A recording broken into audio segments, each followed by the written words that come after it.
Welcome back to Real Estate at the Shore. Picking up where we left off on our last segment, and one of the things we spoke about between the segments here, guys, was about at the Shore now you're seeing from a buyer standpoint, less investors, less speculators. They're all but gone from a buyer standpoint. So you really have a true buyer who's looking for a second home, or someone retiring down at the Shore. Is that what you're finding or what you're seeing? That is the market that we're in now. I mean, you've essentially eliminated the people that are coming down and speculating properties, the investors that are just buying properties to sit on them for a year or two. Those people aren't in the market anymore. We've gotten back to a normal second home market. It's second home buyers that are coming down to enjoy the Shore communities. That's the market we're in. The only investors that we do see are the builders. Right.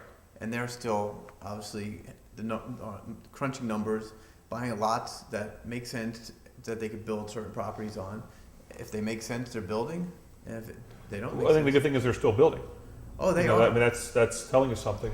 You know, that the local community is still You still can drive building. around Sea Isle, Yeah. Avalon, and Stone Harbor, and you're going to see new construction all over. Right. I think people aren't afraid of the market. I think it's more of the buyers that are somewhat apprehensive right now. Like I said, because they don't know where to park their money. But I can give you some for instances, like beachfronts in Sea Isle that we're selling for in the 2 million range. There's some, you know, they're in the 1.4, 1.5 range. I mean, we've seen drastic decreases, but those prices have leveled out. In the last several months. Yeah, and I think it's important for buyers to come down, call us, landisco.com. You can give us a call anytime. Tell us the price range that you may be in. Tell us, where you kind of want to be, whether it's beach to bay, offshore in the mainland, whatever it is. And we can show you those, obviously the properties that are listed, but we can also show you some comparable sales recent enough to show you that, hey, look, you're not overpaying for this property. There's a few properties that have just recently sold in that price point. So people know that they're not overpaying and it's a safe investment. I mean, it's not a bad time to buy. Beach Shore is potentially one of the values right now. They're not making any more beach. That's always been the safest investment, really, is beachfront or something on the water. But Also, I'd like to maybe share with some of the people that didn't buy in 04, in 05, in 06, that were always thinking that the market was just a little bit too frothy, just a little bit ahead of them.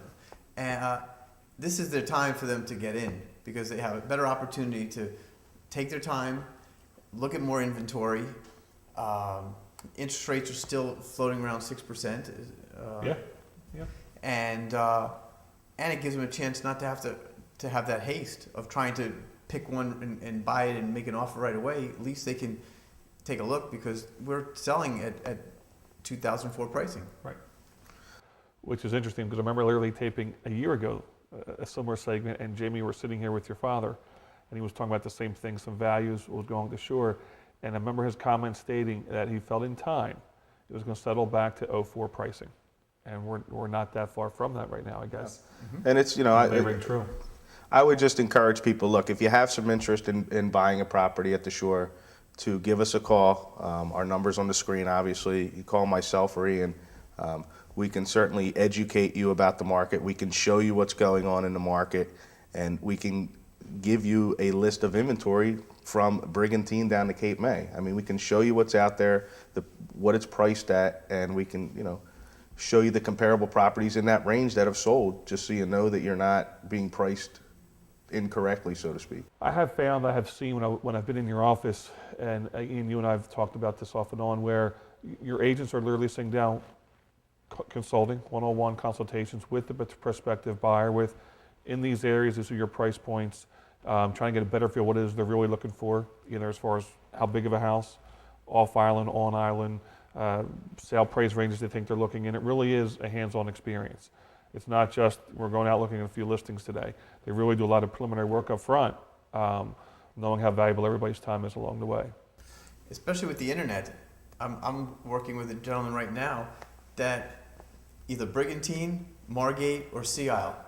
I mean, he doesn't know really where he wants to be, or whichever one is going to show him the best value is where he's going to look. And he's looking for a handyman special.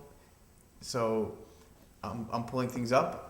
I pull them out from the MLS. I send them off to him. I email him. He emails me back some ideas. I send him a few more. So most of this is now being done over the internet and email. So that by the time he comes down, I'm only going to have to show him a handful of properties. And another thing, the pricing is, the market down here is priced where I think it's more affordable for people, where I guess, back when the market kind of got out of hand, people felt like they really couldn't buy at the shore, they couldn't Right. afford at the shore. So depending on where you want to be, I mean, you can still get into the market down at the shore for a reasonable price. And that's something, obviously, if somebody doesn't know what they can afford, they could call you. You could determine that for them. But I would just encourage them to call and let us show you what's out there. What's going on out there? Absolutely, what you're saying. absolutely. So that's where we are at this point. I think the market is good. I think it's stable. I don't think you're going to see properties go down another 10, 15%. I think it's a good time to buy at the shore. Even with all the, we'll talk about another segment, but even with all the craziness going on the mortgage side, as far as programs are available, we're really not seeing it necessarily affect things on the second home side, because those buyers oftentimes know what they want. They're more serious, and they're not speculators or investors doing offbeat mortgage programs. So there's solid deals still out there for them. Most of them are putting 10 or 20% down. Exactly. They know exactly what they can afford, Exactly. and they're buying. Well, I certainly appreciate you having us on the show today, John. I hope it was informative for the viewers that are out there. I mean, Ian and I, we try to pride ourselves in customer service and showing the buyers what's out there. So, like I said, if anybody has any questions or if you're interested in selling your property, I would encourage you to give us a call. And of course, to check us out at landisco.com. Okay, thank you again for joining us. Again, thanks to Jamie Sofroney and Ian Lazarus, and for myself, John Conis from National City Mortgage. We'll see you again.